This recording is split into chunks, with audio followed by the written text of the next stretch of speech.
जय भीम दोस्तों। आज हम इस वीडियो में बात करने वाले हैं 1 मई मजदूर दिवस के बारे में। मजदूर दिवस पूरी दुनिया में मनाया जाता है। ये मजदूर वर्ग का उत्सव है जिसे अंतर्राष्ट्रीय मजदूर आंदोलन द्वारा बढ़ावा दिया जाता है। भारत में अगर मजदूरों का कोई अधिकार मिला है तो वो बाबा साहब की वजह से मिला है।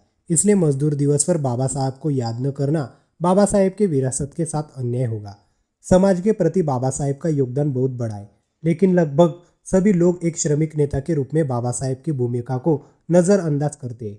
नवंबर 1937 में श्रम विभाग की स्थापना की गई और जुलाई 1942 में बाबा साहेब ने श्रम विभाग संभाला।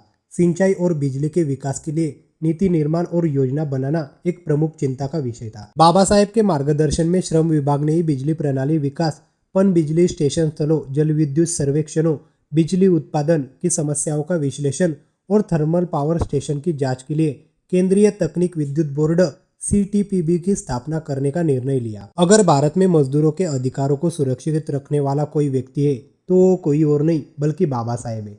बाबा साहेब के बिना आज भारत के मजदूरों का भविष्य अंधकार में होता। वो भारत के एकमात्र ऐसे नेता है जो बहुआयामी और महान दूरदर्शी थे। तथा कथित ऊंची जातियों ने कभी भी एक महान राष्ट्र के निर्माण में बाबा साहेब के योगदान को श्रेय नहीं दिया, जो आज दुनिया की सबसे बड़ी विकासशील अर्थव्यवस्थाओं में से एक है। ये सब केवल बाबा साहेब की मजबूत आर्थिक नीतियों के कारण ही संभव हो पाया है, जिसने भारत को महान आर्थिक मंदी के दौर में भी बचाया है। चाहे वो RBI के संस्थापक, दिशा निर्देश हो या अर्थव्यवस्था के किसी अन्य पहलू को नियंत्रित करने वाले सिद्धांत हो, बाबा साहेब ही थे जिन्होंने भारत में 8 घंटे का कार्य दिवस लागू किया, जो पहले 14 घंटे था। उन्होंने 27 नवंबर 1942 को नई दिल्ली में भारतीय श्रम सम्मेलन के 7वें सत्र में इसे लागू किया। सभी श्रमिकों को, विशेषकर महिला कर्मचारियों को बाबा साहेब के प्रति आभारी होना चाहिए, क्योंकि बाबा साहेब ने भारत में महिला श्रमिकों के लिए कई कानून बनाए, जैसे खान मातृत्व लाभ अधिनियम, महिला श्रम कल्याण कोष, महिला और बाल श्रम संरक्षण अधिनियम, महिला श्रमिकों के लिए मातृत्व लाभ और कोयला खदानों में भूमिगत कार्य पर महिलाओं के रोजगार पर प्रतिबंध की बहाली। अगर आप अपनी कंपनी द्वारा स्वास्थ्य बीमा प्रदान किए जाने से खुश होते तो इसका श्रेय बाबा साहेब को जाना चाहिए। कर्मचारी राज्य बीमा, ESI, श्रमिकों को चिकित्सा देखभाल, चिकित्सा अवकाश, काम के दौरान लगी चोटों के कारण होने वाली शारीरिक विकलांगता, कामगारों के मुआवजे और विभिन्न सुविधाओं के प्रावधानों में मदद करता है। बाबा साहेब ने श्रमिकों के लाभ के लिए इसे अधिनियम किया और लाया। भारत पूर्वी एशियाई देशों में कर्मचारियों की भलाई के लिए बीमा अधिनियम लाने वाला पहला देश था। महंगाई भत्ते, DA में हर बढ़ोतरी जो आपके चेहरे पर मुस्कान लाती है, आपको बाबा साहेब को धन्यवाद कहना चाहिए। अगर आपको छुट्टी लाभ मिलता है, ये भी बाबा साहेब की देन है। अगर वेतनमान में संशोधन आपको खुश करता है, ये भी बाबा साहेब की देन है। बाबा साहेब का कोयला और अब्रक खान भविष्य निधि के लिए योगदान भी महत्वपूर्ण था। उस समय कोयला उद्योग ने हमारे देश की अर्थव्यवस्था में महत्वपूर्ण भूमिका निभाई थी। बाबा साहेब ने 31 जनवरी 1944 को श्रमिकों के लाभ के लिए कोयला खान सुरक्षा भंडारण संशोधन विधेयक पारित किया। 8 अप्रैल 1946 को उन्होंने अब्रक खान श्रम कल्याण निधि की शुरुआत की, जिसने श्रमिकों को आवास, जल आपूर्ति, शिक्षा, मनोरंजन, सहकारी व्यवस्था देने में मदद की। इसके अलावा बाबा साहेब ने BP अगरकर के मार्गदर्शन में श्रम कल्याण निधि से उत्पन्न होने वाले महत्वपूर्ण मामलों पर सलाह देने के लिए एक सलाहकार समिति का गठन किया। बाद में उन्होंने इसे जनवरी 1944 में लागू किया।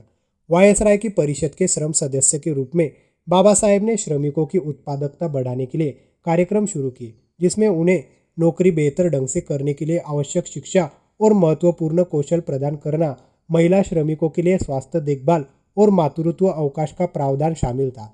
बाबा साहेब ने श्रमिकों के लिए सामाजिक सुरक्षा उपायों की रक्षा करने, श्रमिकों और नियोक्ताओं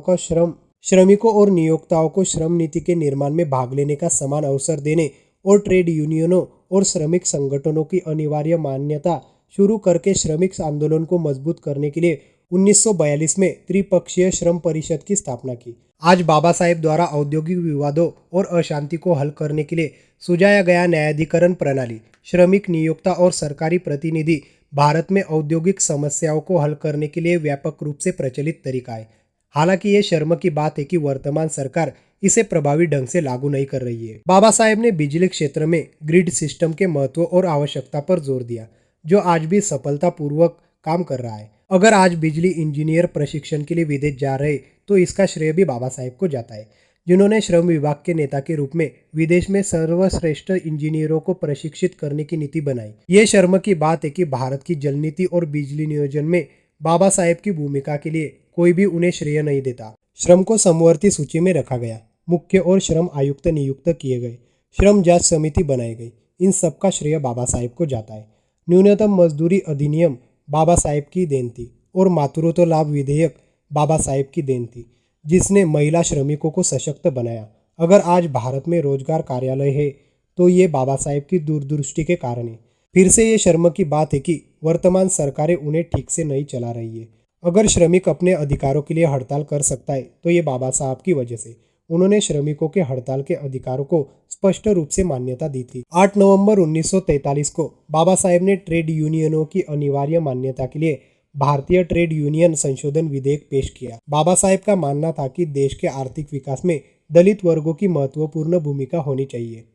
ये कहना गलत नहीं होगा कि अगर भारत में मजदूरों के पास अधिकार है तो बाबा साहेब की कड़ी मेहनत और हम सभी के लिए उनके संघर्ष की वजह से है। हम सभी अधिकारों और सुविधाओं के लिए बाबा साहेब के ऋणी हैं। इसलिए बाबा साहेब के योगदान को मान्यता दिए बिना भारत में मजदूर दिवस मनाना केवल शर्मनाक है बल्कि पाखंड भी है। इस मजदूर दिवस पर हमें भारत के अब तक के सबसे बेहतरीन श्रम मंत्री को याद करना चाहिए और उन्हें सलाम करना चाहिए। वीडियो कैसी लगी हमें कमेंट करके ज़रूर बताना और हमारे चैनल को लाइक और सब्सक्राइब ज़रूर करना। धन्यवाद।